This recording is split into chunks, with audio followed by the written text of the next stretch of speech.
i-share ko po sa inyo ang power of one decision. Ang isang decision pwede pong magbago ng course o ng results ng buhay ninyo maybe 3 years from now, 5 years from now, or 10 years from now.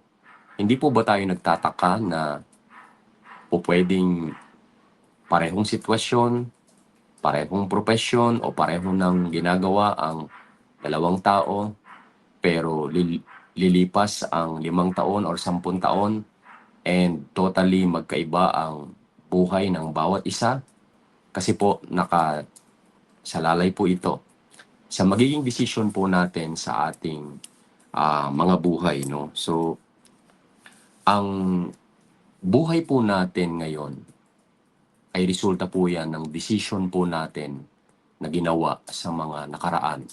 So, syempre, kung titingnan po natin, kung tayo ay maybe financially stable, result ito ng decision mo na mag-create ng mas malaking income, makapagtabi ka ng kinikita mo, at mas minamanage mo ng maigi ang iyong finances kaya meron kang pera sa kasalukuyan.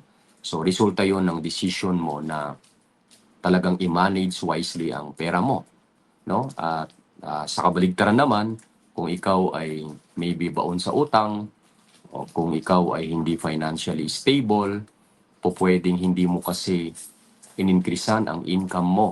Hindi ka nagdagdag ng certain knowledge and skills na pwedeng maka-increase ng income mo. Or maybe malaki ang income mo pero bakit baon ka sa utang or bakit nag-struggle ka financially? Pwedeng resulta ito ng decision mo na overspender ka. Kung ikaw halimbawa ay mahina physically o nagkakasakit ka physically, resulta ito ng decision mo maybe na pwedeng nagpupuyat ka, pwedeng hindi ka nag-exercise, pwedeng hindi ka kumakain ng talagang nutritious na food, no? So kung titignan po natin sa lahat ng aspeto ng buhay natin, kung ano man tayo right now, ay resulta yon ng decision na ginawa natin few years ago, o few months ago, o few weeks ago. So ganyan po ang power ng atin pong decision. Pero ang kagandahan, meron kang power na baguhin ang magiging decision mo sa kasalukuyan para magkaroon ng pagbabago ang maging resulta mo sa hinaharap. At kailangan mo lang magkaroon ng panibagong magandang decision, no? At i-share ko po sa inyo ang mga few decisions na ginawa po natin sa atin pong buhay, no? Ako po ay lumaki sa mahirap na pamilya, no? At ang isang decision na unang decision po, no, na ginawa po natin ay ang mag-decide na maging college graduate. Yan po yung unang naging decision po natin. Sa pamilya po namin, especially po sa mother side ko, wala po akong nakamulatan na college graduate. So ako po yung naging unang college graduate sa pamilya. At isa po yung desisyon na ginawa po natin na makatapos tayo ng kolehiyo despite poverty, despite of the unknown na wala naman tayong naging model o nakitaan sa ating pamilya or kamag-anak na nag-college graduate. So, yun po ay isang desisyon na nakapagpatatag ng ating pananampalataya, no, na no matter what, no, makakatapos ako ng kolehiyo sa tulong ng mga tao at sa tulong ng Panginoong Diyos. So yun po yung isang decision na ginawa po natin, no, na naging stepping stone ng ating mga future successes o mga future decisions na ginawa po natin sa ating buhay. So yun ang una, no, ang desisyon na maging unang college graduate sa pamilya. At hindi po madaling desisyon yon kasi wala naman tayong model, wala naman tayong kakilala, kamag-anak o kapamilya na naka-college. At hindi po madali ang ganong pwedeng maging decision mo sa buhay, no? Especially kung ikaw yung kaunahan. Pangalawang decision ko ay yung pagiging CPA. So, nung katatapos natin ng accountancy, no? Ang mentality kasi ng mga accounting students, kapag naging CPA ka, yan talaga ang simula ng magiging magandang career mo. No? Kasi in demand po talaga ang mga accountant. Kasi lahat ng businesses, lahat ng companies kailangan po ng accounting, no? And kapag naging CPA ka, madadaan ka sa mga auditing firm, and then mas magiging maganda yung value mo, marami kang pwedeng applyan at magiging in demand ka. At tataas ang tataas yung income mo kapag ikaw ay naging CPA. So, yan yung isa kong mga naging decision din sa buhay na maging mag-take ako ng accountancy at maging CPA ako someday. No? At hindi madali yan kasi isa ang CPA board exam sa pinakamahirap na board exam sa Pilipinas. No? And in fact, nung panahon ko, 2005, nung panahon namin, 2005, nung nag-take tayo ng board exam, out of 6,000 na takers ng CPA board, 1,600 lang ang pumasa. So, nasa 20% lang po ang passer. So, meaning to say, 1 out of 5 ang pumapasa sa CPA board exam nung time ko po na yon. Mahirap po talaga ang CPA board exam. No? Yan po ang masasabi ko. Siguro, yung iba pong mga accountancy student, CPA man or hindi CPA, can attest to that na isa ang CPA board exam sa pinakamahirap na board exam sa Pilipinas. No? And isang decision yan, yung puyatan, yung talagang commitment. No? Palagi sa isang decision, meron ka talagang commitment, meron ka talagang sacrifice na gagawin. No? So yan yung pangalawa po na naging major decision ko sa buhay. No? And yan po ang stepping stone ng mga careers ko na po sa kasalukuyan. No? And pangatlong decision na ginawa po natin ay ang pumasok sa real estate industry. Okay na po tayo sa pagiging accountant, okay na yung career natin sa pagiging accountant, pero nagkaroon tayo ng opportunity sa real estate. No?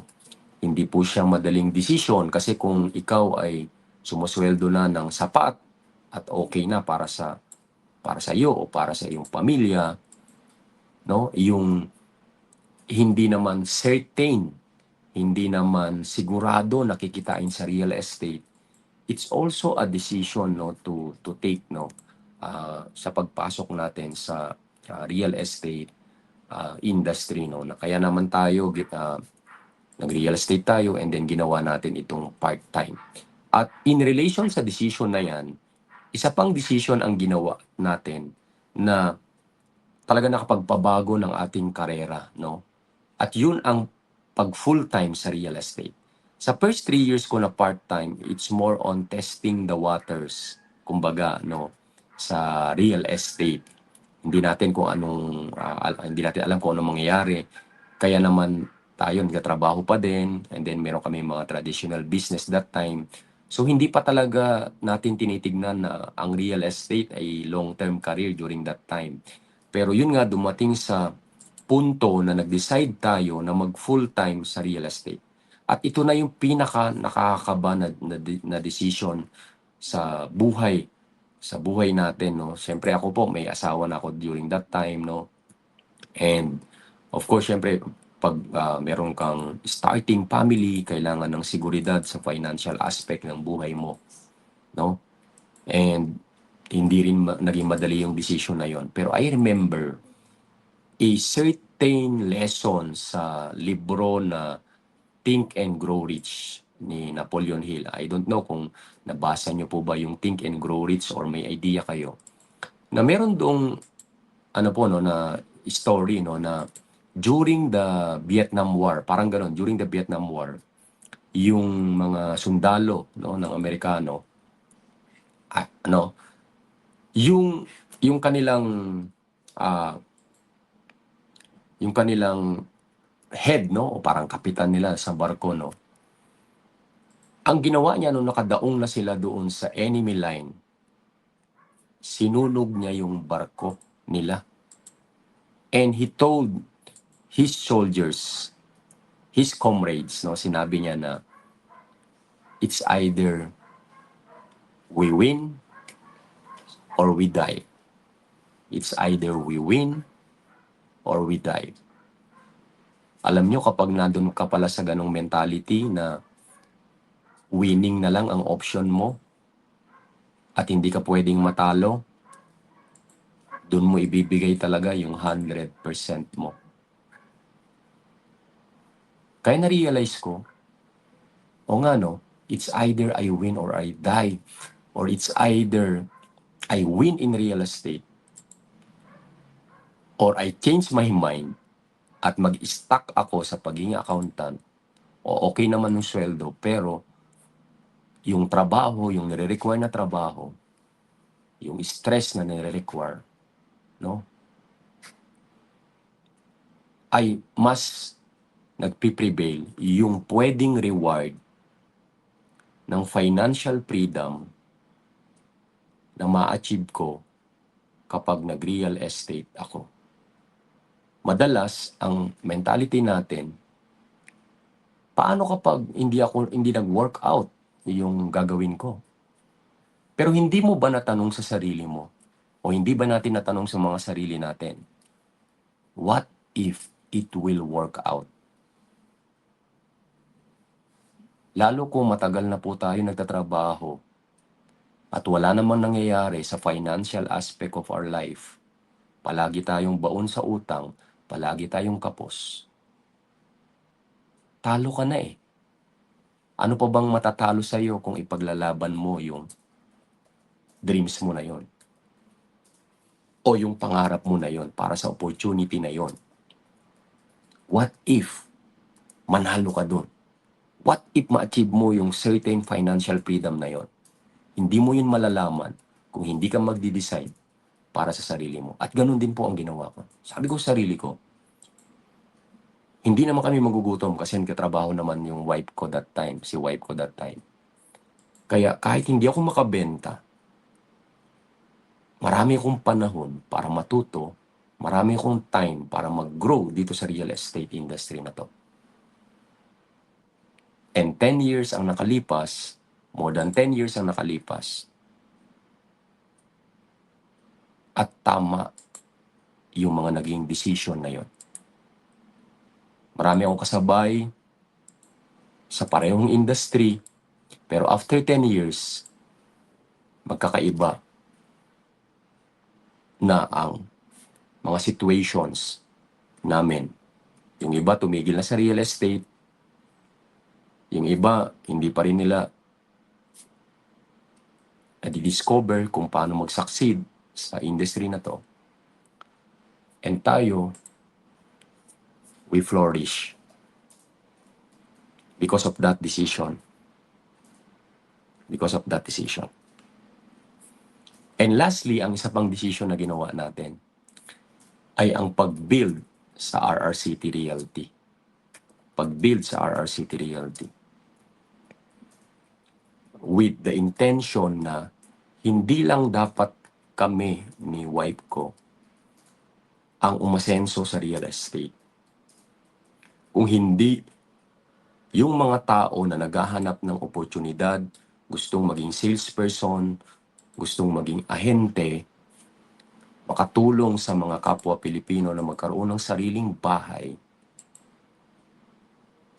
at sa ganyang oportunidad sa pagtulong ay kumita din sa real estate at mabago ang buhay din ng isang ahente na yan. At hindi madaling decision din yan. Bakit? Kasi okay naman na kami.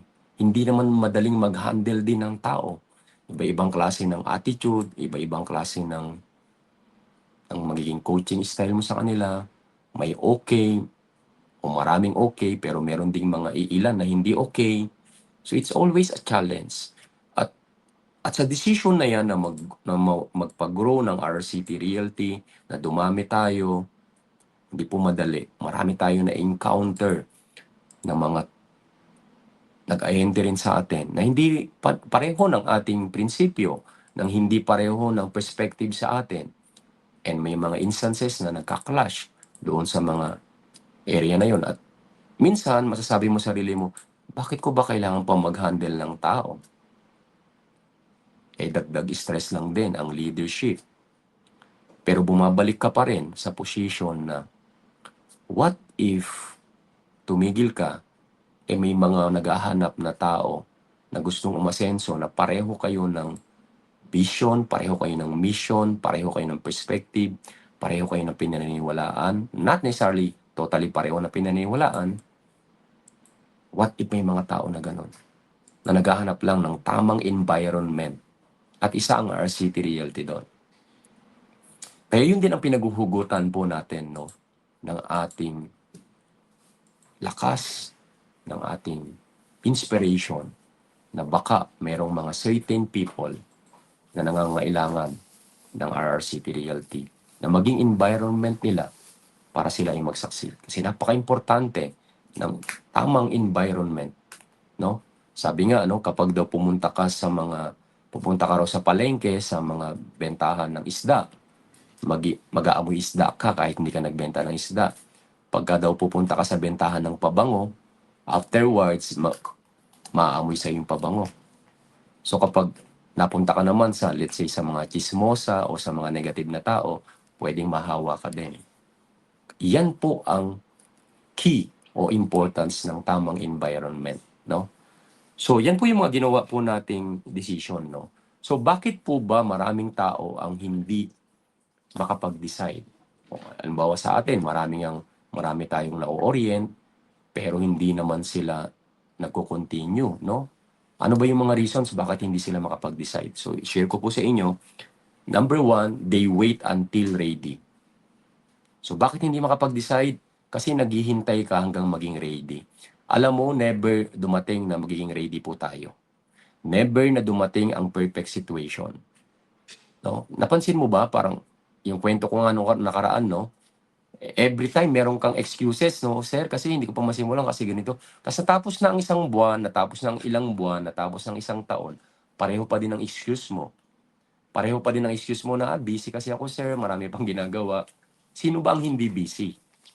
Ang key is kahit busy ka, mabigyan mo ng time yung importante sa'yo.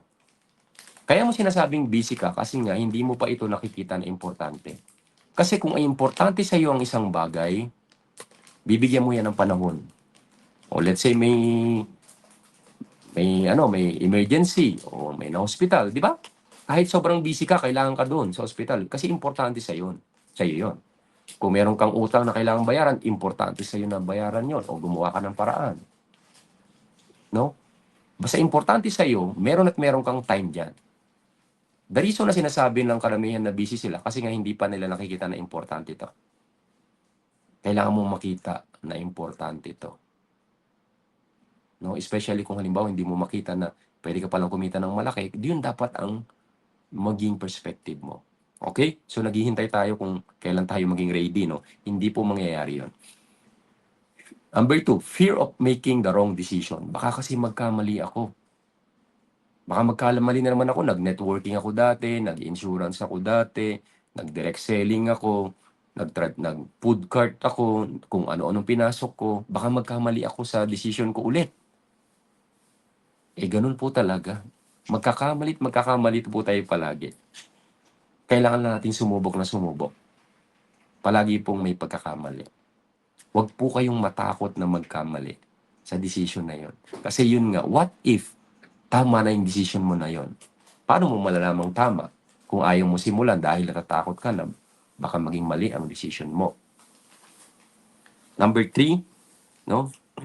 We wait for certainty. Gusto natin certain. Gusto natin magtagumpay tayo dyan. No? Sir, paano mo magagaranti na magtatagumpay ako sa real estate? Hindi ko magagaranti yan. Ikaw ang mag-a-guarantee kung meron kang tamang mindset, tamang skill set, tamang work ethic, i-workout mo yung sarili mo. No? It's a fine-tuning every single day ng sa sarili mo. Okay, number 4, no? Too comfortable. Masyado tayong komportable sa buhay na. No? Parang ayoko na nang mahirapan. Pag uwi ko na lang, manonood lang ako ng TV. Pag weekends, pasyal-pasyal na lang ako. Ayaw na natin. Pero alam nyo, minsan, no, komportable tayo, pero meron tayong mga dreams na hindi naman natin ma-experience. May mga dreams tayo na hindi naman natin ma-achieve. And then later on in our life, kapag halimbawa mas marami na tayong responsibility, doon natin nare-realize na dapat pala nagpursige ako nung mas bata pa ako. Kasi ngayon, ang hirap paaralin ng anak ko, ang taas ng tuition fee. Doon natin nare-realize, no, at a certain point of our life na dapat pala nagpursige ako nung bata ka pa. No? So, yun po. Dapat maano natin, no? And then, lastly, bakit hindi tayo makapag-decide? We are afraid of what other people may say. We are afraid of what other may people say. Ano sasabihin nila? Nag-aayahente na ako. No, kasi parang hindi naman okay na profession ng pag-aahente, ganyan-ganyan, di ba? So may mga ganun tayo. May initan ako, di ba? Parang magko-commute ako, tapos syempre magiging yung pride ko, something na ganun. Kasi nga, syempre, yung mga kausap ko na client, yes sir and ma'am ko na, may mga ganun, no? May mga ganun tayo, no? So, yun po talaga ang required para sa atin para magtagumpay. Wala po tayong magagawa talaga doon. Ang key is, wala kang paki dapat sa sasabihin ng ibang tao. Gaya ng sabi ko, no, yung 20, 40, 60 rule, at 20 years old, inaalala mo pa yung sasabihin ng ibang tao. Pero at 40, no, wala ka nang pakialam sa sabihin ng ibang tao. And at 60, marirealize mo na wala naman din pala nag-iisip talaga sa'yo kasi nga ang mga tao, busy rin sila sa kanilang buhay. O yun po yung 20, 40, 60 rule, no? Okay? So yan po yung dahilan, no, bakit hindi nagte-take action ang karamihan, no? So ito lang po ang isaisip po natin, no? Success comes from one powerful decisions. Pero after that one powerful decisions, it requires or it followed by many smaller decisions in our life. Halimbawa, yung decision ko na mag-build ng RCT Realty, that's only one decision, pero maraming decision na gagawin along the way para to make it the RRCT Realty stronger, bigger, no? Maraming mga decision making dyan, no? Na nagagawin, no? So, hindi lang po yan one decision. So, ang question ko po bago po tayo mag-end, no? If you could make one decision today or tonight, what will it be? Ano kayang decision na yon? Maybe attend a seminar, maybe take a look of an opportunity, kagaya po sa real estate, no? Attend an orientation, or maybe start a small business, o kung ano man pong decision. So, pwede po ba, kung napanood nyo po ito, mag-comment po kayo sa live na ito, ano yung isang decision na tingin mo na pwedeng makapagpabago ng magiging course ng iyong future, especially financial aspect of your life. Ano yung sisimulan mo na decision today na pwedeng makapagbabago ng buhay mo? Maybe pumasok sa isang industry kagaya ng real estate, maybe start a small business, o kung ano man ang naiisip mo. So, comment po tayo below.